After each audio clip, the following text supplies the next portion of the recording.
جی تو سامعین، اس سے پچھلی قسطوں میں ہم موسیٰ بن نصیر اور سلیمان بن عبد الملک کے حوالے سے بات کر رہے تھے۔ تین مستند مورخوں سٹینلے لین پول، پروفیسر ڈوزی اور سر سٹرلنگ میکسویل نے موسیٰ بن نصیر اور جولین کی اس ملاقات کا تفصیلی تذکرہ لکھا ہے۔ امیر افریقہ و مصر جولین نے کہا، میں آپ کے لیے ایک تحفہ اور لایا ہوں، لیکن یہ تحفہ آپ کو خود آگے بڑھ کر حاصل کرنا پڑے گا۔ میں ساتھ ہوں گا، راستے میں سیاہ سمندر حائل ہے، میں اپنی کشتیاں اور اپنے رہنما ساتھ بھیجوں گا۔ صرف اللہ جانتا ہے جو ہمارے دلوں میں ہے، موسیٰ نے کہا۔ ایک تو آپ کی آمد ہی میری دانست سے بالا ہے، اور آپ جس تحفے کا ذکر کر رہے ہیں اور جس انداز سے کر رہے ہیں وہ میں سمجھنے کی اہلیت نہیں رکھتا۔ کیا آپ اپنا مقصد اور منشا ایسے صاف الفاظ میں بیان نہیں کریں گے جو مجھ جیسے کم عقل آدمی کے پلے پڑ جائیں؟ اس تحفے کا نام اندلس ہے، جولین نے کہا۔ اندلس جو ایک ملک ہے اور جس سے آپ ناواقف نہیں، آپ اس ملک کو سلطنت اسلامیہ میں شامل کر سکتے ہیں۔ آگے فرانس ہے، اندلس میں اپنی عملداری مستحکم کر کے آپ فرانس کو تہہ کر سکتے ہیں۔ سلطنت اسلامیہ کے ساتھ آپ کی کیا دلچسپی ہو سکتی ہے؟ موسیٰ بن نصیر نے پوچھا۔ اور اپنے ہم قوم اور ہم مذہب شاہ راڈرک سے آپ کی کیا دشمنی ہو سکتی ہے؟ کیا آپ نہیں جانتے کہ میں شاہ راڈرک کا باج گزار ہوں؟ جولین نے کہا۔ اس نے مجھے آپ کے راستے میں حائل کر رکھا ہے۔ اسے خدشہ لگا رہتا ہے کہ عرب کے مسلمان اتنی بڑی جنگی طاقت بن گئے ہیں کہ انہوں نے رومیوں اور فارسیوں کو گھٹنوں بٹھا دیا ہے، اور وہ افریقہ کے شمالی ساحل تک آ گئے ہیں۔ بربر قبائل کو بھی مسلمانوں نے اسلام میں داخل کر کے انہیں فوج کی صورت میں منظم کر دیا ہے۔ وہ ڈرتا ہے کہ اب مسلمان اندلس کے راستے یورپ میں داخل ہوں گے۔ کیا آپ اندلس اور ہمارے درمیان آزاد رہنا چاہتے ہیں؟ موسیٰ نے پوچھا۔ یہ بات کی باتیں ہیں، جولین نے جواب دیا۔ پہلے میری پوری بات سن لیں اور میرے ایک سوال کا جواب دیں۔ کیا آپ نے کبھی سوچا ہے کہ اندلس پر فوج کشی کر کے اس خوبصورت اور زرخیز ملک کو اپنی وسیع سلطنت میں شامل کر لیں؟ نہیں، موسیٰ نے جواب دیا۔ میرے پاس اتنی فوج نہیں، نہ مجھے اتنی کمک مل سکتی ہے کہ اندلس کی اتنی بڑی فوج پر حملہ کروں۔ موسیٰ بن نصیر نے جھوٹ بولا تھا۔ اس نے متعدد بار سمندر پار کر کے اندلس پر چڑھائی کر کے منصوبے بنائے تھے۔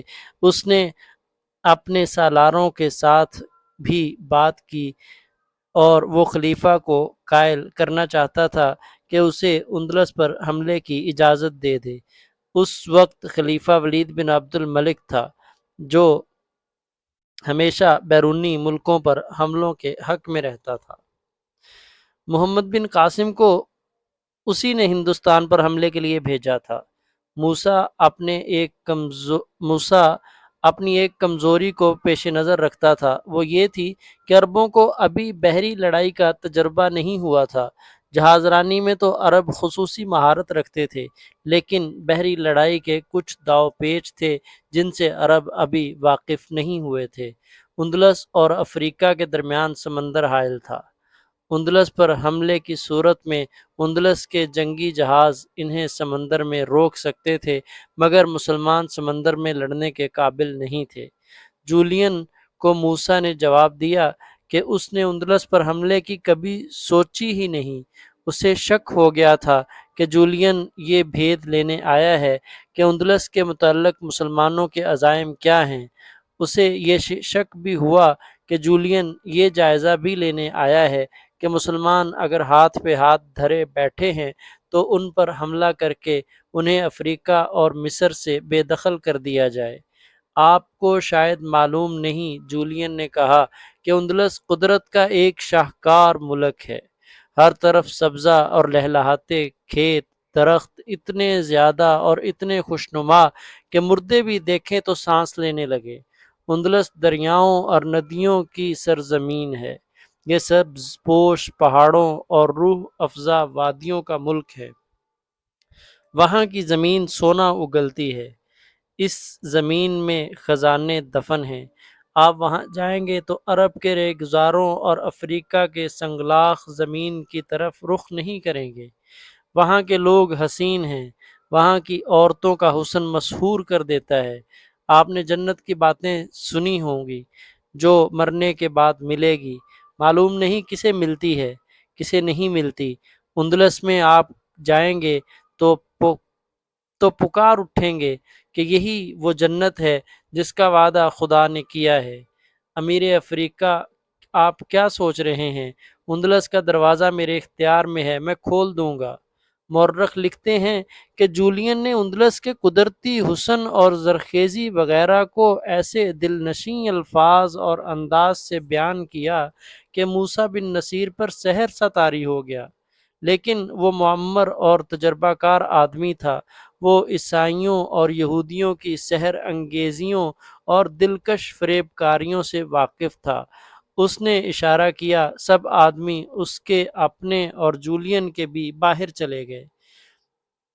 کمرے میں موسیٰ اور جولین رہ گئے اور ترجمان بھی وہیں موجود رہا۔ جولین، موسیٰ بن نصیر نے کہا، تم میرے لیے بہت ہی خوبصورت جال بچھا رہے ہو۔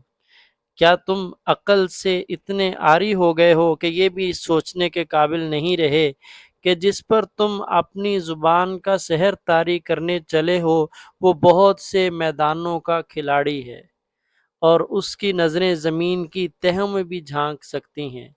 بے شک امیر موسیٰ، جولین نے کہا، میں یہ سب کچھ سوچ کر آیا ہوں اور میں تمہارا شکریہ ادا کرتا ہوں کہ تم نے مجھے چھوٹا بھائی سمجھ کر تم کہا ہے۔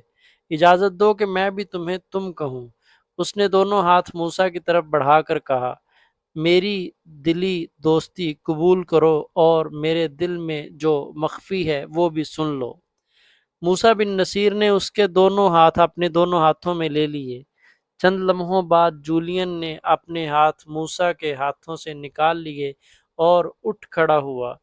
اس نے بڑی تیزی سے نیام سے تلوار نکالی۔ اس نے اس سے زیادہ تیزی سے موسیٰ کا ہاتھ اپنی تلوار پر چلا گیا۔ اس کی کرسی کے ساتھ کھڑی رکھی تھی، لیکن جولین کی اگلی حرکت یہ تھی کہ اس نے تلوار اپنے دونوں ہاتھوں پر رکھ لی، جس طرح کوئی چیز کسی کو پیش کرنے کے لیے اٹھائی جاتی ہے۔ جولین موسیٰ کے سامنے ایک قدم دور کھڑا ہو گیا، پھر وہ جھکا اور تلوار موسیٰ بن نصیر کے پاؤں میں رکھ دی۔ وہ سیدھا ہوا اور ایک قدم پیچھے ہٹ گیا۔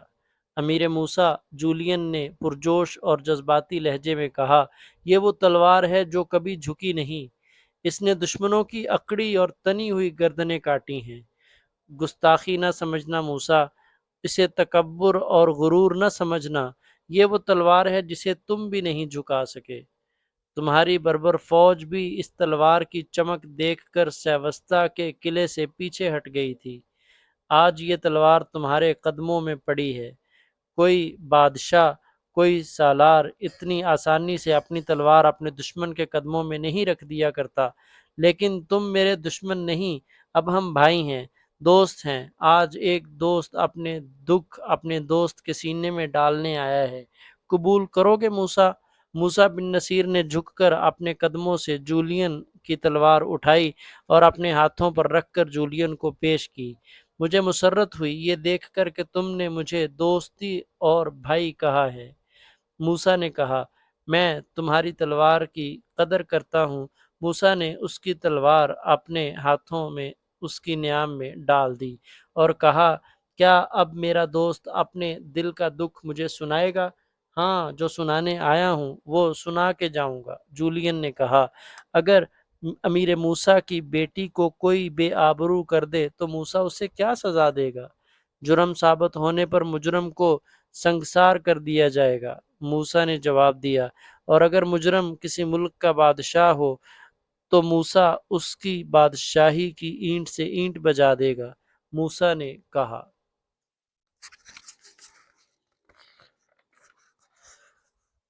اور اس بادشاہ کے خاندان کی تمام عورتوں کو لونڈیاں بنا کر ساتھ لے آئے گا، اور اگر وہ مظلوم بیٹی تمہارے دشمن کی ہو، اگر مظلوم بیٹی اور اس کا باپ فریادی بن کر آئیں گے تو موسیٰ اس کا بھی انتقام لے گا۔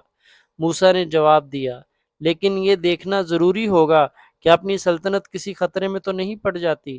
نہیں موسیٰ، جولین نے کہا، تمہاری سلطنت اور تمہاری امارت کسی خطرے میں نہیں پڑے گی، بلکہ تمہاری سلطنت کو وسعت ملے گی۔ اب سنو موسیٰ، وہ مظلوم باپ میں ہوں، بے آبرو ہونے والی بیٹی میری ہے، پھر تمہاری تلوار نیام میں کیوں پڑی ہے؟ موسیٰ نے پوچھا، اور یہ تلوار میرے قدموں میں کیوں گری ہے؟ اس لیے کہ مجرم مجھ سے زیادہ طاقتور ہے، جولین نے کہا، وہ اندلس کا بادشاہ راڈرک ہے۔ راڈرک تک تمہاری بیٹی کس طرح پہنچی تھی؟ امیر موسیٰ، جولین نے جواب دیا، میں بے شک شاہ راڈرک کا باج گزار ہوں، لیکن میرا تعلق اندلس کے شاہی خاندان کے ساتھ ہے۔ کسی وقت میری یہ ریاست آزاد تھی۔ وقت گزرنے کے ساتھ سیوستہ کے دفاع کا ذمہ دار اندلس کے بادشاہ نے سنبھال لی، اور پھر سیوستہ اندلس کا حصہ بن گیا۔ میں حکمران سے گورنر بن گیا۔ شاہی خاندانوں کے ہاں رواج ہے کہ جس کسی کی بیٹی 15-16 سال کی عمر کو پہنچ جاتی ہے، وہ بیٹی کو اندلس کے شاہی محل میں شاہی آداب، سلیقہ شعری وغیرہ کی تربیت کے لیے بھیج دیتا ہے۔ شاہی گھرانے بعض اوقات اپنی 10-12 سال کی عمر کی بیٹیوں کو وہاں بھیج دیتے ہیں۔ میں نے اپنی بیٹی فلورنڈا کو اس دستور اور رواج کے مطابق شاہ راڈرک کے محل میں بھیج دیا تھا۔ اس کی عمر 17 سال کے لگ بھگ ہے۔ چونکہ لڑکیوں کو آداب و اخلاق کی تربیت دی جاتی ہے، اس لیے انہیں شاہی محلوں میں عورتوں کی نگرانی میں رکھا جاتا ہے۔ مردوں کے ساتھ ان کا کوئی تعلق نہیں ہوتا۔ لیکن میری بیٹی نے مجھے اطلاع بھیجی کہ شاہ راڈرک نے دھوکے میں اس کی آبرو ریزی کی ہے۔ تمہاری بیٹی اب کہاں ہے؟ موسیٰ نے پوچھا۔ میں اسے طلیطہ سے لے آیا ہوں، جولین نے جواب دیا۔ تم جانتے ہو کہ طلیطہ اندلس کا وہ دارالحکومت ہے۔ میری بیٹی اب سیوستہ میں ہے۔ چاہو تو میری بیٹی کو یہاں بلا کر پوچھ سکتے ہو۔ موسیٰ بن نصیر، میں راڈرک سے اپنی بے عزتی کا انتقام لینا چاہتا ہوں۔ اس کا ایک طریقہ تو یہ ہے کہ میں اسے قتل کرا دوں، لیکن یہ ممکن نظر نہیں آتا۔ وہ بہت کم باہر نکلتا ہے تو اس کے ارد گرد محافظوں کا حصار ہوتا ہے۔ دوسرا طریقہ جو میں سوچ کر تمہارے پاس آیا ہوں وہ یہ ہے کہ تم اندلس پر حملہ کرو۔ میری پوری مدد تمہیں حاصل ہوگی، البتہ میں سامنے نہیں آؤں گا۔ بے شک اندلس کی فوج لاتعداد ہے، وہ راڈرک کی فوج میں نہیں ہے جو طاقت اور جذبہ اور نظم و نسق تمہاری فوج میں ہے۔ یہ میں تفصیل سے سناؤں گا۔ میں یقین سے کہتا ہوں کہ تمہاری فوج اندلس کی فوج کو شکست دے دے گی۔ میں راڈرک کو قتل کرنے تک اپنے انتقام کو محدود نہیں رکھنا چاہتا، میں اس کی بادشاہی کو خاک میں ملانا چاہتا ہوں۔ میرا یہ ارادہ صرف تم پورا کر سکتے ہو، اور اس کا پورا فائدہ تمہارا ہوگا۔ صرف یہ درخواست کروں گا کہ سیوستہ کو آزاد رہنے دینا۔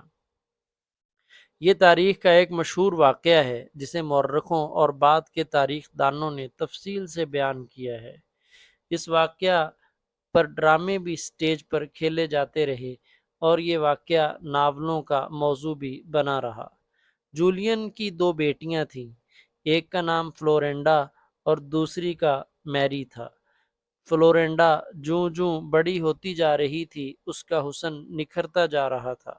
اس کی ماں کہا کرتی تھی کہ میری بچی جتنی خوبصورت نکلتی آ رہی ہے، اس کے لیے اتنا خوبصورت شہزادہ تو مشکل سے ہی ملے گا۔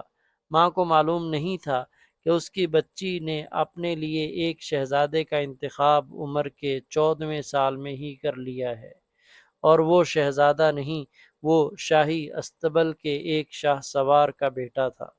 یہ شاہ سوار شاہی خاندانوں کی اولاد اور فوجی افسروں کی اولاد کو گھڑ سواری اور نیزہ بازی کی تربیت دیتے تھے۔ شاہی خاندان اور فوج کے اعلیٰ حلقوں میں اسے اونچا مقام حاصل ہوتا تھا، اس کا رتبہ بھی اونچا تھا۔ ہنری اس نوجوان کا بیٹا تھا۔ فلورنڈا جب 13-14 سال کی تھی، ہنری کی عمر اس وقت 17-18 سال کی تھی۔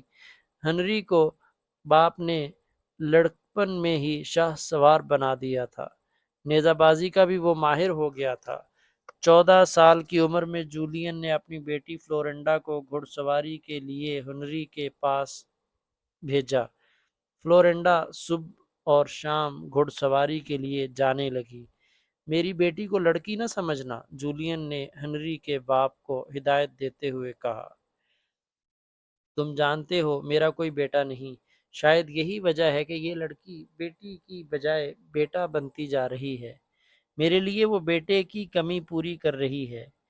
اسے مرد سمجھ کر شاہ سوار بنانا ہے اور اسے نیزہ بازی کے ساتھ ساتھ دوڑتے گھوڑے سے تلوار اور کلہاڑی چلانے کی تربیت دینی ہے۔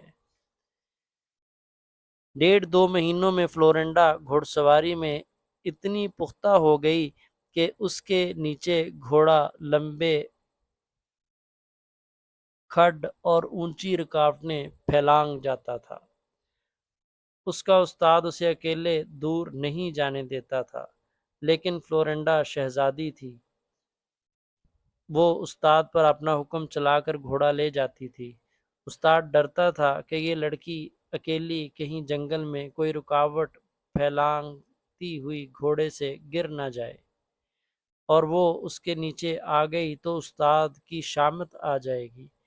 استاد نے اس کا علاج یہ سوچا کہ جب فلورنڈا گھوڑا دوڑاتی جنگل میں نکل جاتی تو استاد اپنے بیٹے ہنری کو اس کے پیچھے گھوڑے پر دوڑا دیتا تھا۔ ہنری کو باپنے پیچھے یا اپنے ساتھ دیکھ کر فلورنڈا نے اعتراض نہ کیا۔ ایک روز اس نے جنگل میں گھوڑا روکا۔ ہنری نے اپنا گھوڑا اس کے قریب جا کر روک لیا۔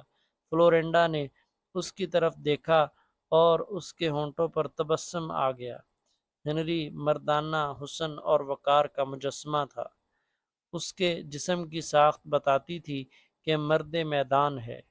اس میں میدان جنگ میں مردوں کو تلوار سے تڑپانے کی طاقت اور محفلوں میں عورتوں کو تڑپا دینے والی وجاہت اور کشش تھی۔ مجھے گھوڑے سے اتارو ہنری، فلورنڈا نے کہا۔ اتنی تھک گئی ہوں کہ اترا نہیں جاتا۔ یہ شہزادی کا حکم تھا۔ ہنری چشمے زدن میں اپنے گھوڑے سے کودا اور شہزادی کے گھوڑے کے قریب جا کر اس کی رکاب پر ہاتھ رکھ لیا، لیکن شہزادی نے ہنری کی طرف جھک کر بازو پھیلا دیے۔ دوسرے لمحے وہ ہنری کے بازوؤں میں تھی۔ ہنری اسے زمین پر کھڑا کر کے پیچھے ہٹا تو شہزادی نے اسے اپنے بازوؤں سے نکلنے نہ دیا۔ مت تڑپو ہنری، فلورنڈا نے کہا۔ تم مجھے اچھے لگتے ہو، بہت اچھے لگتے ہو۔ میں تمہارے ایک غلام کا بیٹا ہوں شہزادی، ہنری نے ڈرتے ڈرتے کہا۔ کاؤنٹ جولین کو پتہ چل گیا تو؟ غلط نہ سمجھو ہنری، فلورنڈا نے کہا۔ میں لڑکی تو ہوں لیکن خصلت لڑکیوں والی نہیں۔ مجھے تمہارا صرف جسم نہیں چاہیے۔ کیا تم اس محبت سے واقف نہیں جو دل سے اٹھتی ہے اور روح میں اتر جاتی ہے؟ نہیں شہزادی، مجھے شہزادی کہنا چھوڑ دو، فلورنڈا نے کہا۔ میں تمہیں محبت کرنے کا حکم نہیں دے رہی، مجھے فلورا کہا کرو۔ ہنری نے اسے فلورا کہنا شروع کر دیا۔ شہزادی شاہی چبوترے سے اتر آئی۔ ہنری سب کے سامنے اس کا نوکر تھا، لیکن قلعے سے باہر جنگل میں جا کر اس کا محبوب تھا اور چاہنے والا بھی۔ فلورنڈا نے پہلے روز اسے یہ جو کہا کہ مجھے تمہارا صرف جسم نہیں چاہیے، وہ اس نے سچ کر دکھایا، اور ان کی محبت دلوں سے اٹھی اور روحوں میں اتر گئی۔ ہنری نے اسے شاہ سوار بنا کر نیزہ بازی اور تیغ زنی کا بھی ماہر بنا دیا تھا۔ فلورنڈا کے ماں باپ کو ہلکا سا بھی شک نہ ہوا کہ ان کی بیٹی اپنی زندگی کے ساتھی کا انتخاب کر چکی ہے۔ فلورنڈا اور ہنری نے یہ تو سوچا ہی نہ تھا کہ ان کی شادی کبھی نہیں ہو سکے گی۔ جولین مخمل میں بوریے کا پیوند نہیں لگائے گا۔ وہ تو محبت کے نشے میں اپنی حیثیت کو ہی نہیں، دنیا کو ہی بھول گئے تھے۔ وقت اڑتا گیا اور 2 سال گزر گئے۔ ایک روز ماں نے فلورنڈا کو بتایا کہ اس کا باپ اسے طلعتہ سے لے جا رہا ہے، جہاں اسے کم و بیش 1 سال اندلس کے بادشاہ راڈرک کے شاہی محل میں گزارنا پڑے گا۔ کیوں؟ کیا تم یہ بھی نہیں جانتی؟ ماں نے کہا، شاہی خاندانوں کی لڑکیاں وہاں شاہی آداب و اخلاق اور شاہانہ طور طریقے سیکھنے جاتی ہیں۔ کیا میں اجڑ ہوں؟ فلورنڈا نے کہا، کیا میں شاہی آداب اور طور طریقوں سے واقف نہیں؟ سمجھ میں کیا کمی نظر آ رہی ہے آپ کو؟ میں نہیں جاؤں گی۔ میں نے ان شاہی محلات کی بہت باتیں سنی ہیں۔ ان شاہی محلات میں جو آداب و اخلاق رائج ہیں، ان کی کئی کہانیاں سن چکی ہوں۔ ماں نے اسے سمجھایا بجھایا۔ فلورنڈا نے اس کی ایک نہ سنی۔ وہ یہ کہتی رہی کہ ان بادشاہوں کے ہاں کوئی اخلاق نہیں ہوتا، کوئی کردار نہیں ہوتا، لیکن جب باپ نے اسے حکم کے لہجے میں اندلس چلنے کو کہا تو اسے انکار کی جرت نہ ہو سکی۔ وہ جانتی تھی کہ اس کا باپ کتنا جابر ہے۔ جولین اور اس کی بیوی فلورنڈا کو ساتھ لے کر اندلس کے دارالحکومت طلعتہ چلے گئے اور اسے راڈرک کے شاہی محل میں چھوڑ آئے۔ انہوں نے فلورنڈا کو راڈرک کے سامنے بھی پیش کیا تھا۔ راڈرک نے فلورنڈا کے حسن اور نوجوانی سے متاثر ہو کر اور چونک کر کہا، اتنی حسین! جولین، اس لڑکی کو کسی برائے نام شہزادے کے ساتھ بیاہ کر ضائع نہ کر دینا۔ یہ بیٹی نہیں، جولین نے ہنس کر کہا تھا، یہ میرا بیٹا ہے۔ فلورا کو اس کے ماں باپ جب وہاں سے چلنے لگے تو اس کے آنسو نکل آئے تھے۔ 8-10 دن گزرے تو ایک روز ہنری کے باپ نے جولین کو بتایا کہ اس کا بیٹا لاپتہ ہو گیا ہے۔ جولین کے حکم سے اسے ہر جگہ تلاش کیا گیا، جنگل اور صحرا میں بھی۔ گھڑ سوار بھیجے گئے، مگر ہنری کا کہیں نام و نشان نہ ملا۔ وہ وہاں ہوتا تو ملتا، وہ سمندر پار کر گیا تھا۔ کئی دنوں کی مسافت کے بعد طلعتہ جا پہنچا۔ وہ فلورنڈا کی جدائی برداشت نہیں کر سکا تھا۔ وہ سیدھا شاہی استبل میں چلا گیا اور استبل کے ذمہ دار افسر سے ملا اور نوکری کی درخواست کی۔ استبل کے افسر نے اس کا امتحان لینے کے لیے یا اس کا مذاق اڑانے کے لیے ایک انتہائی اکھڑ اور منہ زور گھوڑے کی طرف اشارہ کر کے کہا کہ اس کی سواری کر کے دکھاؤ۔ یہ گھوڑا کم ہی کسی کے قابو میں آتا تھا۔ ہنری نے اس گھوڑے پر زین کسی اور اس پر سوار ہو گیا۔ استبل کے تمام کارندے ہنری کے گرنے کا تماشا دیکھنے کے لیے اکٹھے ہو گئے۔ گھوڑے نے اپنا اکھڑ پن دکھانا شروع کر دیا۔ سوار کے کسی اشارے کو خاطر میں ہی نہیں لاتا تھا، لیکن ہنری نے تھوڑی سی دیر میں اسے رام کر لیا تھا۔ اسے سرپٹ دوڑایا، ہر چال چلایا اور گھوڑا دوڑ کے میدان میں رکاوٹیں پھلانگنے اور سب کو حیران کرنے لگا۔ پھر اس نے نیزہ بازی اور تیغ زنی کے جوہر دکھائے۔ اس کے نتیجے میں اسے اچھے عہدے پر نوکری مل گئی۔ اس کا مقصد صرف نوکری کا حصول نہیں تھا، وہ تو فلورنڈا سے ملنا چاہتا تھا۔ چند دنوں میں ہی اسے معلوم ہو گیا کہ فلورنڈا کہاں ہوتی ہے، لیکن اسے فلورنڈا تک رسائی کی کوشش نہ کرنی پڑی۔ ایک روز 5-6 شہزادیاں گھڑ سواری کے لیے آ گئیں، ان میں فلورنڈا بھی تھی۔ یہ سب فلورنڈا کی طرح دوسرے شہروں سے شاہی محل میں تعلیم و تربیت کے لیے آئی تھی۔ اس تربیت میں گھڑ سواری بھی شامل تھی۔ فلورنڈا نے ہنری کو دیکھا تو حیران رہ گئی۔ وہ شہزادی تھی، کسی بھی ملازم کے ساتھ وہ کوئی بھی بات کر سکتی تھی۔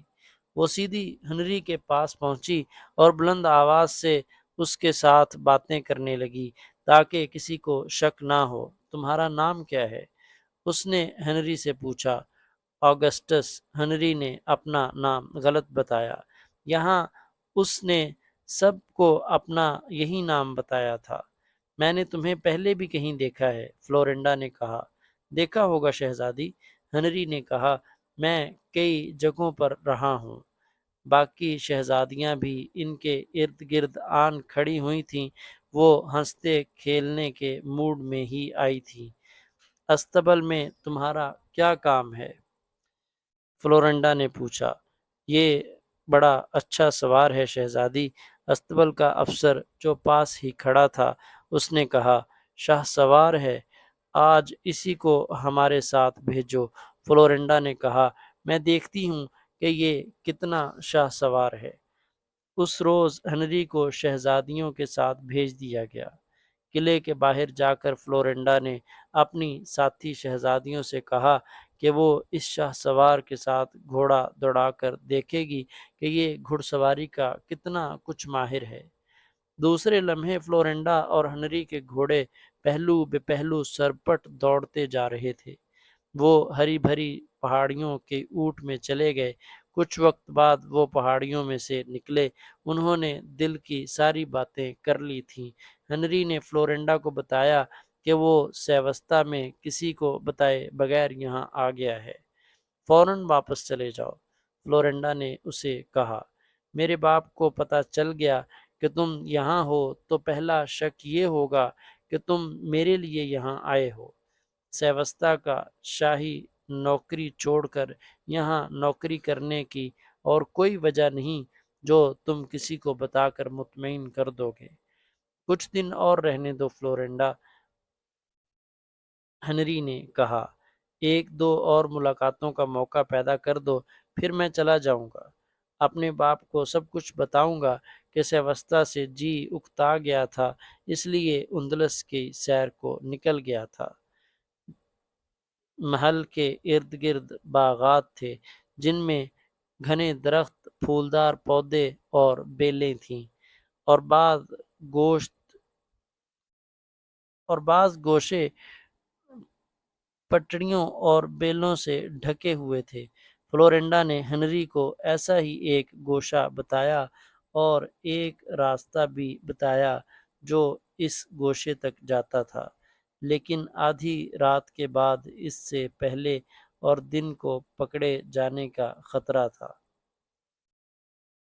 ہنری نے خطرہ مول لے کر دو بار باغ کے اس تاریک گوشے میں فلورنڈا سے ملاقات کی۔ فلورنڈا نے بھی خطرہ ہی مول لیا تھا۔ باہر سے آئی ہوئی شہزادیوں کی کڑی نگرانی کی جاتی تھی، پھر بھی فلورنڈا ان دونوں راتوں کو اپنے کمرے سے ننگے پاؤں چوروں کی طرح نکلی اور باغ میں پہنچ گئی تھی۔ دوسری ملاقات میں اس نے ہنری کو 3 راتیں بعد کی رات آنے کو کہا تھا۔ اس دن جس دن ہنری نے باغ میں آنا تھا، شاہ راڈرک 4-5 دنوں کی غیر حاضری کے بعد واپس آیا تھا۔ اندلس کے کسی دور دراز علاقے میں کچھ باغی سر اٹھا رہے تھے۔ شاہ راڈرک خود وہاں گیا تھا اور باغیوں کے 3 سرداروں کے سر قلم کر دیے تھے۔ وہ شام کو واپس پہنچا، تھکا ہوا بھی تھا اور خوش بھی کہ وہ بغاوت کو اٹھنے سے پہلے ہی ختم کر آیا تھا۔ اس نے غسل کیا اور شراب پینے بیٹھ گیا۔ اس کے انداز اور باتوں سے ظاہر ہو رہا تھا کہ وہ مسرت اور بدمستی میں سے پھٹا جا رہا تھا، اور اسے پتہ نہیں چل رہا کہ خوشی کی تقریب کس طرح منائے۔ بادشاہوں کے ہاں اپنا دل بہلانے کے 2 ہی طریقے ہوتے ہیں۔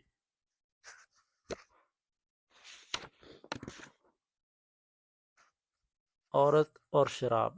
راڈرک کے ہاں دونوں چیزوں کی کمی نہیں تھی۔ اس کے 2-3 درباری حکام اس کے ساتھ پی پلا رہے تھے۔ کوئی نیا پھول ہے؟ راڈرک نے پوچھا اور شراب پلانے والی لڑکی کی طرف دیکھا جو نوخیز اور دلکش تھی۔ خود ہی ناک چڑھا کر بولا، نہیں کوئی کلی اد کھلی کلی۔ وہی پھول ہیں جو شاہ اندلس کے خوابگاہ میں خوشبو بکھیرتے رہتے ہیں۔ ایک حاکم نے غلامانہ سی مسکراہٹ سے کہا، نہیں۔ اس نے بدمستی کے لہجے میں کہا، کوئی کلی۔ اس نے چٹکی بجا کر کہا، فلورنڈا، جولین کی بیٹی، شہنشاہ اندلس۔ اس کے ایک مشیر نے کہا، باہر سے آئی ہوئی شہزادیاں ہمارے پاس امانت ہیں اور وہ آداب و اخلاق سیکھنے آئی ہیں۔ آج تک یہاں آنے والی شہزادیوں کے ساتھ کبھی معمولی سی چھیڑ خانی بھی نہیں ہوئی۔ اس روایت کو خراب نہ کیا جائے۔ ہم اسے اندلس کی ملکہ بنائیں گے، شاہ راڈرک نے نشے سے لڑکھڑاتی زبان میں کہا۔ تم سب چلے جاؤ اور فلورنڈا کو یہاں بھیج دو۔ شہنشاہ معظم، مشیر نے کہا، آپ کو خطروں سے خبردار کرنا اور بچانا میرا فرض ہے، خواہ اس فرض کی ادائیگی میں مجھے اپنی جان دینی پڑے۔ ہو سکتا ہے آپ ہی کی تلوار عالم عتاب میں نیام سے نکل آئے اور میرا سر تن سے جدا کر دے، لیکن میری روح مطمئن ہوگی کہ میں نے اپنا فرض ادا کر دیا تھا۔ کیسا خطرہ؟ شاہ راڈرک نے کہا، جولین سے مجھے کیا خطرہ ہو سکتا ہے؟ پہلی بات تو یہ کہ اس کی بیٹی فلورنڈا شہنشاہ اندلس کی خوابگاہ میں شب بسری کو بہت بڑا اعزاز سمجھے گی۔ اگر وہ ہمیں قبول نہیں کرے گی اور اپنے باپ کو بتا دے گی تو جولین ہمارا کیا بگاڑ لے گا؟ 2 انچ زمین کا مالک ہے، ہمارے 20 سواروں کا مقابلہ کرنے کے قابل نہیں ہے۔ اس کی طاقت ہم ہیں۔ اگر اس نے عربوں اور بربروں کو سیوستہ میں روکا ہوا ہے اور انہیں اندلس کی طرف آنے نہیں دے رہا تو اس کی وجہ صرف یہ ہے کہ اس کی پیٹھ پر ہمارا ہاتھ ہے۔ اگر ہم اپنا ہاتھ کھینچ لیں تو عرب اور بربر مسلمان اس کے قلعے کی اینٹ سے اینٹ بجا دیں اور اس کی دونوں بیٹیوں کو لونڈیاں بنا کر لے جائیں۔ اگر ہم نے اس کی بیٹی کو کچھ دیر کے لیے اپنی خوابگاہ میں بلا لیا تو اسے خوش ہونا چاہیے۔ ہو سکتا ہے ہم اس کی بیٹی کو اپنی ملکہ بنا لیں۔ میں صرف یہ کہتا ہوں، شہنشاہ معظم، مشیر نے کہا، کہ ہمیں دوست پیدا کرنے چاہیے، دوستوں کو دشمن نہ بنایا جائے۔ تم کچھ نہیں سمجھتے، شاہ راڈرک نے شہنشاہوں کے لہجے میں کہا۔ جاؤ اسے یہاں بھیج دو۔ شہنشاہیت کے ساتھ شراب کے نشے نے مل کر راڈرک کی عقل پر پردہ ڈال دیا تھا۔ کچھ ہی دیر بعد فلورنڈا اس طرح خوش و خرم اس کے کمرے میں داخل ہوئی جیسے کوئی بچی اپنے باپ کے بلاوے پر دوڑی آتی ہے۔ اندلس کے شہنشاہ کے بلاوے کو وہ اعزاز ہی سمجھی ہوگی، لیکن شاہ راڈرک نے اسے اپنے مضبوط بازوؤں میں لے لیا۔ فلورنڈا بہت تڑپی، روئی بھی، مگر وہ ایک جنگجو کے طاقتور بازوؤں میں تھی۔ راڈرک کو توقع نہیں تھی کہ کوئی لڑکی اسے اس طرح دھتکار بھی سکتی ہے، جس طرح فلورنڈا اسے نفرت سے دھتکار رہی تھی۔ راڈرک نے اسے ملکہ بنانے کا لالچ دیا، لیکن وہ آبرو باختہ ہو کر ملکہ بننے پر رضامند نہ ہوئی۔ راڈرک نے اسے دھمکی دی کہ وہ سیوستہ پر حملہ کر کے اس کے باپ کو اور پورے خاندان کو مجبور کر دے گا کہ طلیطا کی گلیوں میں بھیک مانگتے پھریں۔ فلورنڈا نے کہا کہ زمین اور آسمان کو آگ لگا دو، میں اپنی کنواری آبرو سے دستبردار نہیں ہوں گی۔ اندلس کی تاریخ لکھنے والے تمام تاریخ دان متفق ہیں کہ فلورنڈا نے نہ کوئی لالچ قبول کیا، نہ اس کی دھمکیوں کو خاطر میں لائی۔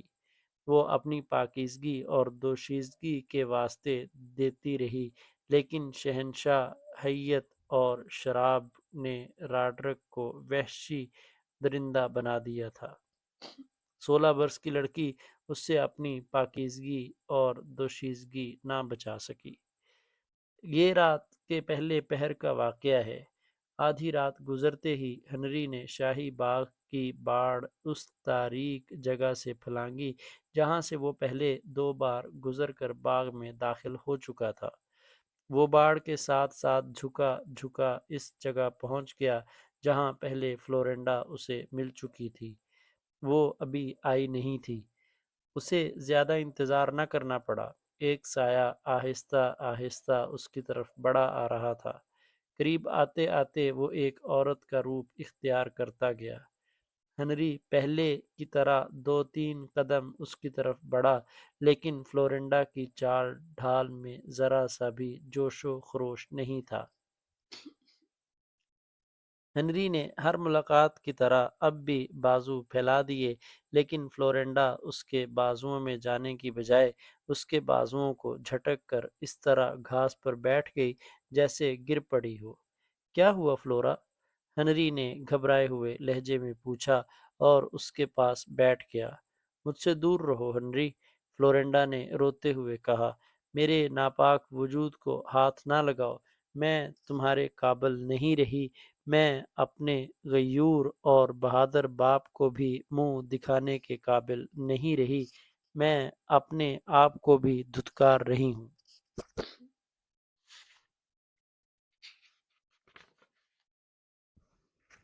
کچھ بتاؤ تو صحیح فلورا، ہنری نے تڑپتے ہوئے کہا۔ فلورینڈا نے اسے سارا واقعہ سنا دیا۔ میری دوشیزگی میری دولت تھی، فلورینڈا نے ہچکیاں لیتے ہوئے کہا۔ میں نے اپنے آپ کو کبھی بھی شہزادی نہیں سمجھا۔ اگر مجھے ملکہ بننے کا شوق ہوتا تو میں اپنے باپ کے ایک ملازم کے بیٹے کی محبت میں گرفتار نہ ہوتی۔ فلورا، ہنری اٹھ کھڑا ہوا اور کپڑوں کے اندر نیفے میں اڑسا ہوا خنجر نکال کر بولا، میں اس بادشاہ سے انتقام لوں گا۔ میں اسے قتل کر کے یہاں سے نکلنے کی کوشش کروں گا۔ پکڑا گیا تو بھی پرواہ نہیں، تمہاری آبرو پر خوشی سے جان دے دوں گا۔ نہیں ہنری، فلورینڈا نے اس کے آگے بازو پھیلا کر کہا، تم اس تک پہنچ ہی نہیں سکو گے اور پکڑے جاؤ گے۔ میں تمہیں بے مقصد موت کے منہ میں جانے نہیں دوں گی۔ تم ایک کام کرو، صبح شہر کے دروازے کھلتے ہی نکل جانا، کسی بہانے سب سے اچھا گھوڑا لے جانا، جس قدر جلدی جا سکتے ہو جاؤ، اور سیوستہ پہنچ کر میرے باپ کو یہ واقعہ سناؤ۔ اسے کہنا کہ وہ آ کر کسی بہانے مجھے یہاں سے لے جائے۔ شاہ راڈرک پر یہ ظاہر نہ ہونے دے کہ اسے اس واقعہ کا علم ہو گیا ہے۔ اگر اس نے راڈرک کے سامنے ذرا سے غصے کا بھی اظہار کر دیا تو یہ بدکار بادشاہ میرے باپ کو قتل کرا دے گا اور مجھے ہمیشہ کے لیے اپنے محل میں قید کر لے گا۔ راڈرک نے مجھے بڑی ہی خطرناک دھمکیاں دی ہیں۔ میرے باپ کو اچھی طرح سمجھا دینا، ورنہ وہ سیوستہ سے ہاتھ دھو بیٹھے گا اور ہمارے خاندان کا انجام بہت برا ہوگا۔ الصبح ہنری نے اسی اکھڑ اور منہ زور گھوڑے پر زین کسی جس پر پہلے روز اس کا امتحان لیا گیا تھا۔ اسے ہنری ٹہلائی کے بہانے باہر لے گیا۔ قلعے کے دروازے کھل چکے تھے۔ قلعے سے نکلتے ہی اس نے گھوڑے کو ایڑ لگائی۔ گھوڑا ہوا سے باتیں کرنے لگا۔ اس کے سامنے تلیتا آج کا میڈرڈ سے سمندر تک، جہاں آج جبرالٹر واقع ہے، 500 میل کی مسافت تھی۔ گھوڑا اتنی مسافت سرپٹ دوڑ کر طے نہیں کر سکتا تھا۔ ہنری نے تلاش اور تعاقب سے بچنے کے لیے گھوڑا پوری رفتار پر دوڑا دیا تھا۔ بہت دور جا کر اس نے گھوڑے کو ایک ندی کے کنارے روکا اور اسے پانی پلایا۔ کچھ دیر آرام کے بعد وہ گھوڑے کو معمولی رفتار سے دوڑانے لگا۔ وہ رات کو بھی سفر جاری رکھتا تھا۔ اس طرح کچھ دیر آرام کرتے اور زیادہ وقت سفر کرتے اس نے 4 دنوں میں 500 میل کا فاصلہ طے کر لیا۔ آگے سمندر تھا، سیوستا جانے کے لیے کوئی کشتی تیار نہیں تھی۔ 2-3 دنوں تک کوئی کشتی ادھر جانے والی نہیں تھی۔ ایک بادبانی کشتی کے ملاحوں نے ہنری کو اکیلے لے جانے کے اتنے زیادہ پیسے مانگے جو ہنری کے پاس نہیں تھے۔ یہ گھوڑا تمہاری کشتی سے کہیں زیادہ قیمتی ہے، ہنری نے ان دونوں ملاحوں سے کہا۔ اسے یہیں رہنے دو، یہ تمہارا ہو گیا، مجھے سیوستا کے ساحل تک پہنچا دو۔ ہم ملاح ہیں، ایک ملاح نے کہا۔ گھوڑے کو ہم کیا کریں گے؟ اپنا اور اپنے بچوں کے پیٹ بھرنے مشکل ہیں، گھوڑے کو ہم کہاں سے کھانا کھلائیں گے؟ اسے بیچ کر اپنی رقم پوری کر لینا، ہنری نے کہا۔ ہم گھوڑوں کے سوداگری سے واقف نہیں، پھر مجھ پر اعتبار کرو، ہنری نے کہا۔ مجھے لے چلو، پار جا کر کرائے کے پیسے دوں گا اور انعام بھی۔ ملاح اس کی شکل و صورت، اس کا لباس، قد کاٹھ اور اس کا گھوڑا دیکھ کر اسے کوئی افسر سمجھ بیٹھے اور اسے اس کے گھوڑے کو کشتی میں سوار کر دیا اور بادبان کھول دیے۔ یہ سمندری مسافت صرف 12 میل تھی۔ سورج غروب ہونے میں کچھ وقت باقی تھا۔ جب کشتی سیوستا کے ساحل سے جا لگی، ہنری نے ملاحوں کو ساتھ لیا اور سیدھا جولین کے محل میں پہنچا۔ وہاں بتایا کہ کاؤنٹ جولین کو میرے آنے کی فوراً اطلاع دی جائے۔ تلیتا سے شہزادی فلورنڈا کا بہت ضروری پیغام لایا ہوں۔ جولین نے اسے فوراً بلا لیا۔ وہ اپنی بیٹی کے پیغام کے لیے بے تاب تھا۔ کیا تم فریڈرک کے بیٹے ہنری نہیں ہو؟ جولین نے اسے دیکھتے ہی پوچھا۔ ہاں کاؤنٹ، ہنری نے جواب دیا۔ کیا تم تلیتا سے آئے ہو؟ جولین نے کہا۔ باپ کو بتائے بغیر چلے گئے تھے؟ ہاں کاؤنٹ، ہنری نے جواب دیا۔ یہاں دل اکتا گیا تھا، میں اندلس کی سیر کو نکل گیا تھا، لیکن محترم کاؤنٹ، میرا غائب ہو جانا اور آ جانا آپ کے لیے کوئی اہمیت نہیں رکھتا۔ میں جو پیغام لایا ہوں وہ بہت اہم ہے۔ پہلے ایک درخواست سن لیں، میں جس کشتی پر آیا ہوں اس کا کرایہ نہیں دے سکا، ملاح ساتھ ہیں، انہیں کرایہ ادا کرنا ہے۔ جولین نے کرایہ اور انعام ادا جولین نے کرایہ اور انعام ادا کرنے کا حکم دیا اور ہنری سے پوچھا کہ اس کی بیٹی نے کیا پیغام بھیجا ہے۔ ہنری نے جب پیغام سنایا تو جولین اٹھ کھڑا ہوا اور اس کا جسم کا سارا خون جیسے اس کے چہرے پر اور آنکھوں میں اکٹھا ہو گیا ہو۔ وہ غصے اور ہیجانی کیفیت میں کمرے میں تیز تیز ٹہلنے لگا۔ شہزادی کے ساتھ میری ملاقات اتفاقیہ ہو گئی تھی، ہنری نے کہا۔ اس نے مجھے یہ واقعہ سنایا تو میں شاہ راڈرک کو قتل کرنے پر تیار ہو گیا، لیکن شہزادی نے یہ کہہ کر روک دیا کہ میں اس تک پہنچ ہی نہیں سکوں گا اور پکڑا جاؤں گا۔ میں وہاں کے شاہی استبل سے گھوڑا چوری کر کے یہاں تک پہنچا ہوں۔ شہزادی نے ٹھیک کہا تھا، جولین نے کہا۔ اس بد کردار کو قتل کرنا ممکن نہیں، میں اس سے انتقام لوں گا، تم جاؤ۔ جولین اس علاقے کا بادشاہ تھا، خواہ یہ علاقہ چھوٹا سا ہی تھا، اور وہ شاہ اندلس راڈرک کا باج گزار بھی تھا، لیکن یہاں اس کی حیثیت بادشاہوں جیسی تھی۔ وہ ایک ملازم کے ساتھ اس مسئلے پر تبادلہ خیال نہیں کر سکتا تھا۔ اس نے ہنری کو کچھ انعام پیش کیا۔ نہیں کاؤنٹ، ہنری نے کہا۔ انعام اس کس کارنامے کا؟ مجھے اجازت دیں کہ اندلس چلا جاؤں اور شاہ راڈرک کے قتل کا موقع پیدا کروں۔ میرے خاندان نے آپ کے نمک کھایا ہے، میں یہ نمک حلال کرنا چاہتا ہوں۔ آپ کی عزت میری عزت ہے، تم جاؤ ہنری، جولین نے کہا۔ پہلے مجھے کچھ کرنے دو، تم سوچے بغیر اور مجھے بتائے بغیر کوئی حرکت نہ کرنا۔ مستند تاریخوں میں لکھا ہے کہ جولین جیسے باج گزار راڈرک جیسے طاقتور بادشاہوں کو خوش کرنے کے لیے اپنی بیٹیاں بھی پیش کر دیا کرتے تھے، لیکن جولین غیرت مند نکلا۔ اس اپنی بیٹی کی آبروریزی نے اسے غصے سے باولا کر دیا۔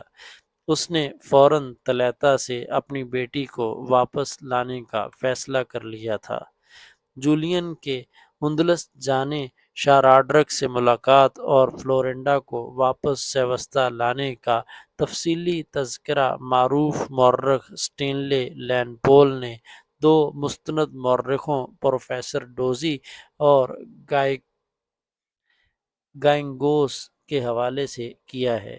اس نے ایک اور تاریخ دان آرتھر گلیمن کا بھی حوالہ دیا ہے، جس نے ان دونوں مورخوں کے ریکارڈ میں کچھ اضافہ کیا۔ ان تمام مورخوں کے مطابق جولین کچھ تحفے لے کر طلیطہ گیا اور شاہ راڈرک سے یوں خلوص اور پیار سے ملا جیسے اسے معلوم ہی نہ ہو کہ اس کی بیٹی کے ساتھ راڈرک نے کوئی برا سلوک کیا ہے۔ اس نے اپنا انداز ایسا رکھا جیسے وہ خیر سگالی کے جذبات لے کر سلام اور نیاز کے لیے شاہ اندلس کے دربار میں حاضری دینے کے لیے آیا ہو۔ شاہ راڈرک نے دیکھا کہ جولین کو کچھ معلوم ہی نہیں، تو اس نے جولین کو اس سے کہیں زیادہ تعظیم و تکریم دی جتنی وہ جولین جیسے چھوٹے چھوٹے باج گزاروں حکمرانوں کو دیا کرتا تھا۔ اس کے اعزاز میں راڈرک نے بہت بڑی ضیافت دی، جس میں رقص و نغمہ کا بھی اہتمام تھا۔ اس ضیافت میں فلورنڈا اپنے باپ کے ساتھ بیٹھی اور اس نے باپ کو بتایا کہ راڈرک نے اس کے ساتھ کیا سلوک کیا ہے، اور یہ بھی بتایا کہ راڈرک نے اسے کیا دھمکیاں دی تھیں۔ ہمارے استبل کے حاکم فریڈرک کے بیٹے ہنری نے مجھے تمہاری ساری باتیں سنا دی تھیں، جولین نے کہا۔ میں شاہ راڈرک کے سامنے انجان بنا ہوا ہوں، تمہیں واپس لے جا رہا ہوں اور اس سے ایسا انتقام لوں گا کہ اس کی بادشاہی خاک میں مل جائے گی۔ اگلے روز شاہ راڈرک نے جولین کو خصوصی طور پر شرف بازیابی بخشا اور تنہائی میں اس کے ساتھ سیوستہ کے دفاع کے متعلق باتیں کی۔ کیا مسلمانوں نے پھر کبھی سیوستہ پر حملے کی جرأت تو نہیں کی؟ راڈرک نے جولین سے پوچھا۔ نہیں، جولین نے جواب دیا۔ سیوستہ کے قلعے کی مضبوط دیواروں سے ٹکرا ٹکرا کر انہوں نے اپنا سر پھوڑ لیا ہے۔ انہیں احساس ہو گیا ہے کہ سیوستہ پر شہنشاہ اندلس کی دہشت ناک جنگی قوت کا سایہ ہے۔ عرب اور بربر مسلمان سیوستہ کی طرف دیکھنے کی بھی جرأت نہیں کرتے۔ تمہاری بیٹی فلورنڈا صرف خوبصورت ہی نہیں، شاہ راڈرک نے کہا، دانشمند بھی ہے اور بہادر بھی۔ اسے کسی معمولی سے آدمی کے حوالے نہ کر دینا۔ میں اس کی تربیت میں ذاتی دلچسپی لے رہا ہوں۔ یہ میری خوش نصیبی ہے، جولین نے غلاموں کی طرح کہا۔ میں کچھ دنوں کے لیے فلورنڈا کو اپنے ساتھ لے جا رہا ہوں۔ نہ لے جاؤ تو بہتر ہے، راڈرک نے کہا۔ اس کی ماں کچھ زیادہ ہی بیمار ہو گئی ہے، جولین نے جھوٹ بولا۔ اسی نے مجھے بھیجا ہے، کہتی ہے 2-3 دنوں کے لیے فلورنڈا کو لے آؤ۔ میں ماں کے جذبات کو دبا نہیں سکتا، 2-3 دنوں بعد بیٹی کو واپس بھیج دوں گا۔ واپس بھیج دو گے؟ راڈرک نے سکون کا سانس لیتے ہوئے کہا۔ پھر اسے لے جاؤ۔ خود فلورنڈا کہتی ہے کہ وہ جلد واپس آنا چاہتی ہے، جولین نے دوسرا جھوٹ بولا۔ تمہاری بیٹی یقیناً واپس آنا چاہے گی، راڈرک نے کہا۔ مورخوں نے راڈرک اور جولین کا ایک دلچسپ مکالمہ لکھا ہے۔ ہاں جولین، راڈرک نے کہا، تمہارے علاقے میں بڑی اچھی نسل کے باز ہوتے ہیں، مجھے شکار کے لیے باز چاہیے۔ ہاں شہنشاہ اندلس، جولین نے کہا، میں آپ کے لیے ایسے باز بھیجوں گا جو ابھی تک آپ نے نہیں دیکھے، شکار پر ایسے جھپٹتے ہیں کہ اسے بچنے کی مہلت نہیں دیتے۔ جولین نے کہ یہ الفاظ لکھنے والے تاریخ نویسوں نے لکھا ہے کہ اس سے ظاہر ہوتا ہے کہ جولین نے اسی وقت سوچ لیا تھا کہ وہ راڈرک سے انتقام لینے کے لیے مسلمانوں کو اندلس پر حملہ کرنے کے لیے اکسائے گا۔ جولین فلورنڈا کو اپنے ساتھ سیوستہ لے آیا اور دوسرے ہی دن وہ موسیٰ بن نصیر سے ملنے کے لیے چل پڑا۔ موسیٰ بن نصیر احتیاط کو لازمی سمجھتا تھا۔ اسے یقین نہیں آ رہا تھا کہ ایک عیسائی بادشاہ کسی دوسرے عیسائی بادشاہ پر مسلمانوں سے حملہ کرائے گا۔ یہ ایک پھندہ ہو سکتا تھا۔ وہ ابھی جولین کو کوئی تسلی بخش جواب نہیں دے رہا تھا۔ اگر آپ کو یقین نہیں آ رہا تو میں اپنی بیٹی فلورا کو یہاں بلا لوں گا، جولین نے کہا۔ اس سے پوچھ لیں۔ میں اس شخص ہنری سے بات کرنا چاہوں گا، موسیٰ نے کہا۔ اسے میرا قاصد ساتھ لائے گا۔ اس کے آنے تک تم اپنے ساتھ آئے ہوئے حاکموں کے ساتھ میرے مہمان ہوگے۔ اسی وقت ایک قاصد کو سیوستہ ہنری کو ساتھ لانے کے لیے بھیج دیا گیا۔ اس دوران جولین نے موسیٰ بن نصیر کو اندلس اور راڈرک کے متعلق مزید باتیں بتائیں جو آج تک تاریخ کے دامن میں محفوظ ہیں۔ موسیٰ، جولین نے کہا، میرے دل میں راڈرک کی دشمنی اب پیدا نہیں ہوئی، یہ دشمنی بڑی پرانی ہے۔ تمہیں شاید معلوم ہوگا کہ اندلس میں گوتھوں کی حکمرانی تھی۔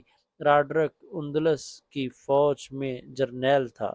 وٹیزا نام کا ایک گوتھ اندلس کا بادشاہ تھا۔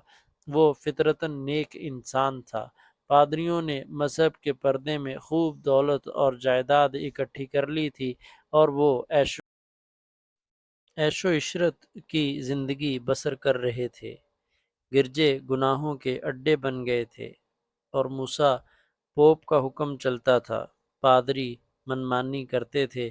چونکہ وہ مذہبی پیشوا تھے اس لیے رعایا اور فوج اس کا احترام کرتی تھی۔ بادشاہ بھی ان کے خلاف کچھ کہنے سے ڈرتے تھے۔ معاشرے کی کیفیت یہ تھی کہ امیر اور زیادہ امیر غریب بالکل ہی مفلس اور قلاش ہو کر رہ گئے تھے۔ رعایا دراصل شاہی خاندان کی غلام تھی، لوگوں سے بیگار لی جاتی تھی یا نہایت قلیل اجرت دی جاتی تھی۔ رعایا کے لیے کوڑے اور ایسی ہی کڑی سزائیں تھیں جو ذرا ذرا سی بات پر دی جاتی تھیں۔ لوگوں پر اس قدر محصولات اور ٹیکس عائد تھے کہ وہ بھوکے رہتے تھے اور بادشاہ کا خزانہ بھرتے رہتے تھے۔ اس سے شاہی خاندان عیش و عشرت کرتے تھے۔ وٹیزا تخت نشین ہوا، میری بیوی اس کی بیٹی ہے۔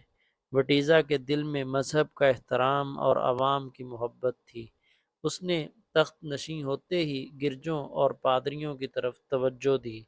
گرجوں کو اس نے گناہوں سے پاک کر دیا، پھر ان امراء اور دولت مندوں کی طرف توجہ دی جنہوں نے عوام کو بھوکا ننگا رکھ کر دولت اپنے ہاں اکٹھی کر لی تھی۔ وٹیزا نے رعایا کو ٹیکسوں سے نجات دلا کر امیروں پر ٹیکس عائد کیے، ان کی جائیدادوں کا حساب کتاب کر کے ان پر الگ الگ ٹیکس لگائے۔ اس طرح رعایا خوشحال ہونے لگی۔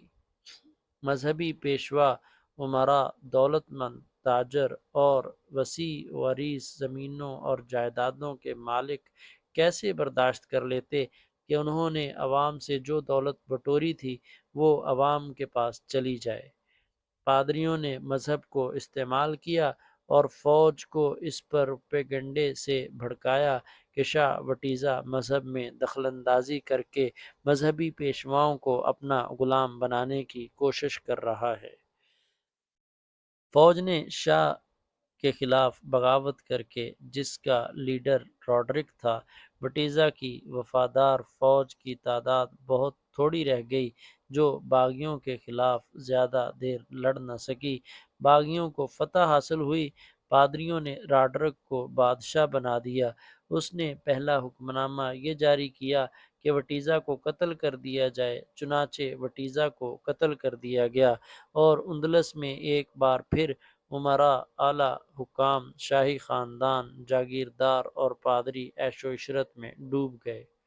موسیٰ، میں تمہیں یقین دلاتا ہوں کہ تم نے اندلس پر حملہ کیا تو وہاں کی رعایا اپنے عیاش اور ظالم بادشاہ اور اس کے جرنیل کا ساتھ چھوڑ جائے گی۔ ہو سکتا ہے فوج بھی راڈرک سے بددل ہو جائے۔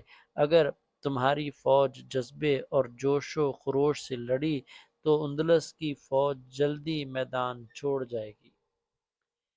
موسیٰ بن نصیر نے ابھی تک اسے کوئی فیصلہ نہیں سنایا تھا۔ 4-5 دنوں بعد ہنری موسیٰ کے قاصد کے ساتھ سیوستا سے آ گیا۔ معزز مہمانوں کی طرح اس کی خاطر تواضع کی گئی، پھر اسے موسیٰ کے پاس بھیج دیا گیا۔ ہنری نے فلورنڈا کے باپ کو نہیں بتایا تھا کہ اس کی فلورنڈا کے ساتھ دیوانہ وار محبت ہے اور وہ چوری چھپے ملتے رہے ہیں، اور وہ فلورنڈا کی جدائی برداشت نہ کر سکا، اس لیے اس کے پیچھے تلیتا چلا گیا۔ اس نے جولین کو اپنے تلیتا جانے کی وجہ یہ بتائی تھی کہ سیوستا میں اکتا گیا تھا اور سیر و تفریح کے لیے گیا تھا۔ موسیٰ بن نصیر کو اس نے اپنے اور فلورنڈا کی محبت اور ملاقاتوں کی اور فلورنڈا کے پیچھے تلیتا جانے اور وہاں کی ملاقاتوں کی اور اس لڑکی کے ساتھ شاہ اندلس کی زیادتی کی یہ ساری روایتیں سنائیں جو اوپر سنائی جا چکی ہیں۔ موسیٰ نے ہنری سے بہت کچھ پوچھا۔ ہنری ہر سوال کا جواب دیتا رہا۔ اس طرح موسیٰ نے اپنے شکوک رفع کر لیے۔ اس نے ہنری کو مہمان خانے میں بھیج کر جولین کو اپنے پاس بلایا۔ میرے بھائی جولین، موسیٰ بن نصیر نے کہا، میں تمہاری ہر بات دوستی کی پیشکش پر غور کر لیا، اپنے سالاروں، حاکموں اور مشیروں سے صلاح مشورہ کر لیا ہے۔ میں تم پر اعتماد کرتا ہوں، لیکن میں اتنا بڑا فیصلہ کرنے میں آزاد نہیں۔ اندلس کوئی چھوٹا سا ملک نہیں اور اندلس کی فوج معمولی فوج نہیں۔ میں خلیفہ سے اجازت طلب کر رہا ہوں۔ آج ہی قاصد کو خلیفہ کے نام پیغام دے کر دمشق بھیج دوں گا۔ تمہیں جواب کا انتظار کرنا پڑے گا۔ قاصد تیز رفتار ہوگا، پھر بھی ایک چاند جتنا لمبا سفر ہے۔ 1 مہینہ، قاصد 2-4 دن پہلے بھی آ سکتا ہے۔ تم چلے جاؤ، 25-26 روز بعد آنا، میں تمہیں اطلاع دے کر بلواؤں گا۔ موسیٰ نے جولین کو رخصت کر کے کاتب کو بلایا اور خلیفہ کے نام ایک طویل پیغام لکھوایا۔ جولین کی رام کہانی تفصیل سے لکھوائی۔ اس وقت خلیفہ ولید بن عبد الملک تھا، جو صحیح معنوں میں مرد مومن تھا۔ اسلام کو سمندر پار پہنچانے کے جذبے سے وہ سرشار تھا۔ انہی دنوں محمد بن قاسم کو ولید بن عبد الملک نے ہی ہندوستان بھیجا تھا۔ حجاج بن یوسف اس کا دست راست تھا۔ موسیٰ نے جولین کی تمام باتیں لکھ کر خلیفہ کو لکھا۔ یہ تو ایک اتفاق ہے کہ جولین ایک تناور درخت سے کٹے ہوئے ٹہن کی مانند ہماری جھولی میں آ گرا ہے۔ میں اپنی بات ان الفاظ میں پیش کرتا ہوں کہ ایک عرصے سے میری نظریں اندلس کی طرف اٹھ رہی ہیں۔ اسلام کا پیغام مصر اور افریقہ کے ساحل پر آ کر رک گیا ہے۔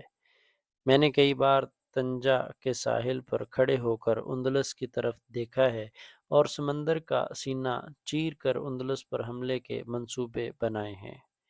اب ایک عیسائی حکمران نے تعاون کی پیشکش کی ہے تو ہر پہلو پر غور کر کے مجھے اندلس کی طرف پیش قدمی کی اجازت دیں۔ ایک اور پہلو پر بھی غور کریں۔ میرے پاس جو فوج ہے وہ تقریباً تمام کی تمام بربر ہے۔ بربر وحشی اور خونخوار قوم ہے۔ ان کی فوج کو میں نے نظم و نسق کا پابند بنا دیا ہے، لیکن یہ چین سے بیٹھنے والے لوگ نہیں۔ جنگ و جدل کا فطری تقاضا ہے۔ سرکشی پر آمادہ ہوتے ہیں اور تیار رہتے ہیں۔ انہیں زیادہ عرصے تک نظم و نسق اور قواعد و ضوابط کی لگام نہیں ڈالی جا سکتی۔ انہیں کچھ عرصہ اور اسی طرح فارغ اور پابند رکھا گیا تو یہ آپس میں لڑ پڑیں گے یا قواعد و ضوابط سے باغی ہو جائیں گے، اور یہ اسلام سے بھی باغی ہو سکتے ہیں۔ خلیفۃ المسلمین، میں نے انہیں سیوستہ پر حملوں، محاصروں وغیرہ میں مصروف رکھتا رہتا ہوں، لیکن کچھ عرصے سے یہ سلسلہ بھی بند ہے۔ اب ضروری ہو گیا ہے کہ اس بربر فوج کو کوئی میدان جنگ دیا جائے تاکہ یہ دشمن کا اور اپنا خون بہانے کا نشہ پورا کر لیں۔ اس نشے کے علاوہ وہ ایک وجہ اور بھی ہے، انہیں مومن اور مجاہد بنانے کے لیے یہ بھی ضروری ہے کہ اندلس کا رخ کیا جائے تاکہ یہ لوگ کفرستان میں جا کر فتح حاصل کریں اور اسلام کو فروغ دیں۔ اس طرح اسلام ان کے رگو پے میں سرایت کر جائے گا۔ قاصد بہت دنوں بعد خلیفہ ولید بن عبد الملک کا جواب لے کر آ گیا۔ جواب حوصلہ افزا تھا، البتہ خلیفہ نے زور دے کر لکھا تھا کہ احتیاطاً لازمی ہے، جو لوگ دین اسلام سے باہر ہیں ان پر مکمل طور پر بھروسہ اور اعتماد کرنا خطرے سے خالی نہیں ہوگا۔ خلیفہ نے احتیاط کے سلسلے میں لکھا کہ جولین کو کسی طرح آزما لیا جائے، اگر والی سیوستہ جولین آزمائش پر پورا اترے تو دمشق اطلاع دی جائے، یہاں سے کمک اور دیگر ضروری سامان جلدی بھیج دیا جائے گا۔ موسیٰ بن نصیر نے خلیفہ کا جواب اپنی مشاورتی مجلس میں پڑھ کر سنایا اور سب سے مشورہ طلب کیا۔ عربوں کی ذہانت مشہور ہوا کرتی تھی۔ اس مجلس نے کچھ ہی دیر غور و خوض اور تبادلہ خیالات و تجاویز کے بعد جولین کو آزمانے کا ایک طریقہ سوچ لیا۔ ایک ایلچی کو سیوستہ روانہ کر دیا گیا کہ جولین کو یہاں آنے کا پیغام دے آئے۔ جولین تو جیسے اسی پیغام کا منتظر تھا۔ وہ پیغام ملتے ہی عجلت میں تیار ہوا۔ اس نے وٹیزا کے بھائی اوپاس کو بھی، جو سیوستہ میں رہتا تھا، ساتھ لے لیا اور اس کے ساتھ فوج کا ایک اعلیٰ افسر اور 100 سواروں کا حفاظتی دستہ تھا۔ یہ شاہی قافلہ مسافت طے کر کے موسیٰ کے دارالحکومت کیروان پہنچا تو جولین بغیر آرام کیے موسیٰ سے ملا۔ تاریخوں کے مطابق اس ملاقات میں وٹیزا کا بھائی اوپاس اور جولین کی فوج کا افسر اعلیٰ بھی اس کے ساتھ تھا۔ یہ ایک تاریخی ملاقات تھی۔ اس ملاقات میں مسلمانوں پر اندلس کے دروازے کھلے تھے۔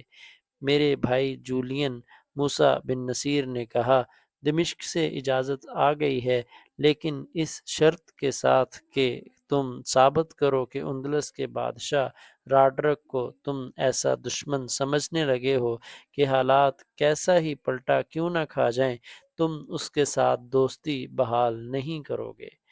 یہ ثبوت پیش کرنے کا کوئی طریقہ تم ہی بتاؤ۔ جولین نے کہا، میں تو لمحے گن رہا ہوں کہ وہ وقت کب آئے گا جب میں اس بدکار راڈرک سے اپنی بے عزتی کا انتقام لوں گا۔ امیر محترم، اوپاس نے کہا، میرے اس بھائی کی روح مجھے راتوں کو سونے نہیں دیتی، جس کے خلاف راڈرک نے بغاوت کرائی اور اس کی بادشاہی کا تختہ الٹ کر خود بادشاہ بن گیا اور میرے بھائی وٹیزا کو قتل کرا دیا۔ اب اس نے ہمارے خاندان پر ایک اور اوچھا وار کیا ہے۔ اگر آپ ہماری جگہ ہوتے تو انتقام لینے کے لیے ایک دن کا انتظار بھی گوارا نہ کرتے۔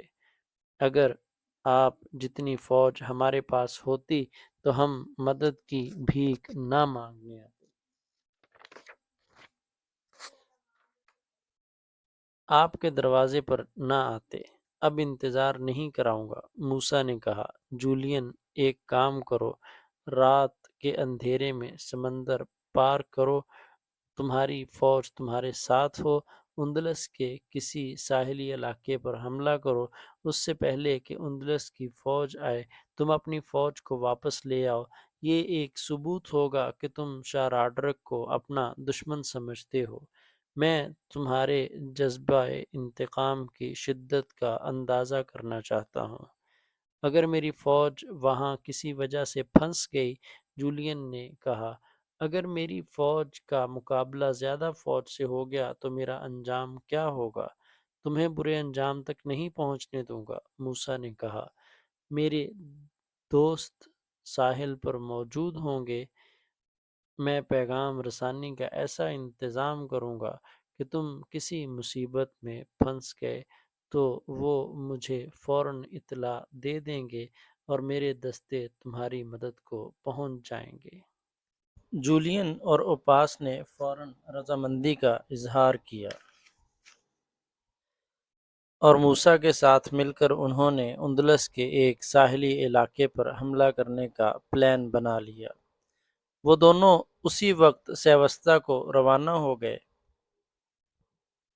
موسیٰ بن نصیر نے کچھ دستے اپنی فوجی سالار ابو زروع طریف بن مالک المعافری کے زیر کمان اس حکم کے ساتھ بھیج دیے کہ وہ سیوستا کے مضافات میں جا کر خیمہ زن ہو جائیں، اور جب جولین اپنے دستے اندلس کی طرف بھیجے تو طریف اپنے دستوں کو تیاری کی حالت میں سیوستا کے ساحل پر لے جائے۔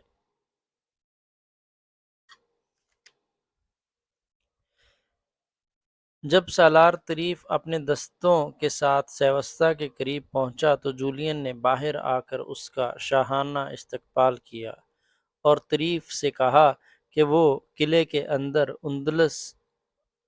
اندر اس کے محل کے ایک کمرے میں قیام کرے۔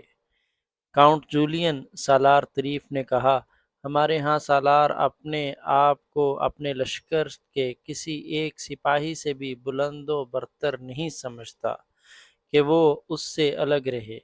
میدان جنگ میں سالار اور سپاہی ایک ہوتے ہیں۔ ہمارا مذہب برتری اور کمتری کو تسلیم نہیں کرتا۔ آپ ہمیں نماز پڑھتے دیکھیں گے تو آپ کو پتہ نہیں چلے گا کہ صف در صف کھڑے ان مسلمانوں میں عہدیدار کون ہے اور سپاہی کون ہے۔ ایسے بھی ہوتا ہے کہ ہمارے ملازم اگلی صف میں ہوتے ہیں اور ہم پچھلی صفوں میں۔ سالار کو یہ سعادت حاصل ہے کہ امامت کے فرائض وہ خود انجام دیتا ہے۔ آپ اندلس کو فتح کر لیں گے، جولین نے پرجوش لہجے میں کہا۔ یہی اسلام کی طاقت ہے جو آپ نے بیان کر دی ہے۔ ہمارے سالار سپاہیوں کو اپنے ذاتی ملازم سمجھتے ہیں، پھر بھی میرے محل کے دروازے آپ کے لیے کھلے ہیں۔ پھر وہ رات آئی جب جولین کی فوج سیوستا کے ساحل پر بادبانی کشتیوں میں سوار ہو رہی تھی اور سالار طریف کے دستے تیار ہو کر ساحل پر پہنچ گئے تھے۔ سمندری مسافت صرف 12 میل تھی۔ جولین کی جنگی کشتیوں کے ملاح تجربہ کار تھے۔ سمندر پرسکون تھا، ہوا تیز تھی اور موافق بھی۔ ملاحوں نے متوقع وقت سے پہلے جولین کی فوج کو اندلس کے ساحل پر پہنچا دیا۔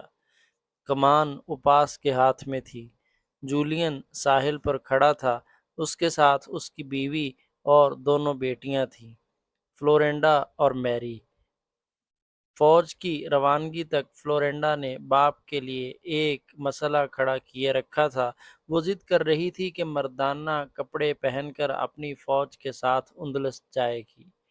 اس نے باپ کا جنگی لباس نکال لیا تھا، ڈھال اور تلوار بھی تیار کر لی تھی، لیکن جولین اسے جانے کی اجازت نہیں دے رہا تھا۔ کیا میں شہسوار نہیں؟ فلورینڈا نے چیخ چلا کر کہا، کیا میں برچی اور تلوار نہیں چلا سکتی؟ کیا میری کمان سے نکلے ہوئے تیر ہوا میں ضائع ہو جاتے ہیں؟ ماں اور باپ اسے بتا رہے تھے کہ وہ سب کچھ جانتی ہے، لیکن جب دشمن برچیاں اور تلواریں لے کر میدان میں آتا ہے تو اپنی برچی اور تلوار سنبھال کر وار دیکھ کر چلانا مشکل ہو جاتی ہے، اور کمان سے نکلے ہوئے تیر ہوا میں ضائع ہونے لگتے ہیں۔ لڑنا اور مرنا مردوں کا کام ہے، بے آبرو میں ہوئی ہوں، فلورینڈا نے کہا۔ اندلس پر پہلی انتقامی ضرب میں تو مجھے شامل ہونے دو۔ باپ نے اسے اس وعدے پر روک لیا کہ کہ جب مسلمان حملہ کر کے شاہ راڈرک کو شکست دے دیں گے تو وہ موسیٰ بن نصیر سے کہے گا کہ راڈرک کو زندہ پکڑ کر اس کے حوالے کر دیا جائے، پھر فلورنڈا اسے اپنے ہاتھوں قتل کر سکتی ہے۔ فلورنڈا مطمئن ہو گئی تھی اور اپنی فوج کو الوداع کہنے اپنے باپ کے ساتھ ساحل تک گئی۔ وہاں اسے مسلمان سالار ابو ذروہ طریف نظر آ گیا۔ باپ نے اس کے سالار کے ساتھ اس کا تعارف کرایا تو فلورنڈا طریف کے پیچھے پڑ گئی کہ وہ اسے اس کے باپ سے اجازت لے دے کہ وہ اپنی فوج کے ساتھ چلی جائے۔